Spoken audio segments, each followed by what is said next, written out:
పక్షుల శరీర ఉష్ణోగ్రతలు ఏ కాలంలోనైనా స్థిరంగా ఉంటాయి. అవి తమ శరీర ఉష్ణోగ్రతలను జీవక్రియల ద్వారా ఒక పద్ధతిలో నియంత్రించుకుంటాయి.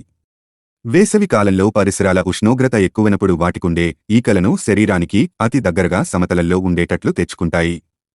దాంతో ఈకలకు శరీరానికి మధ్య గాలి ఉండకపోవడంతో ఉష్ణ వికిరణం ద్వారా శరీరంలో ఎక్కువైన ఉష్ణం వెలుపలకు పోవడమే కాకుండా వెలుపలి ఉష్ణం శరీరంలోకి చొరబడదు. చర్మంలోని స్వేద గ్రంథులు ఉత్పత్తి చేసే చెమట శరీర ఉష్ణం వల్ల ఆవిరవడంతో శరీర ఉష్ణోగ్రత స్థిరంగా ఉంటుంది. చలికాలంలో పరిసరాల ఉష్ణోగ్రత బాగా తగ్గినప్పుడు పక్షులు తమ శరీరంపై ఉన్న ఈకలను బాగా పైకి లేపి వెలుపలి గాలిని శరీరం మధ్య నింపేసుకోవడం ద్వారా శరీరం నుంచి ఉష్ణం వెలుపలికి పోకుండా తమ శరీర ఉష్ణోగ్రతను స్థిరంగా ఉంచుకుంటాయి. కుక్కల లాంటి జీవులు వేసవిలో వాటి నాలుకలు వెలుపలకు చాపి వగరుస్తూ ఉండటం ద్వారా నాలుకలపై ఉండే లాలాజలం ఊపిరితిత్తులలోని తేమ ఆవిరి అయ్యేలా చూసుకుంటాయి. తద్వారా ఏర్పడిన చల్లదనం వాటి శరీర ఉష్ణోగ్రతను స్థిరంగా ఉంచుతుంది.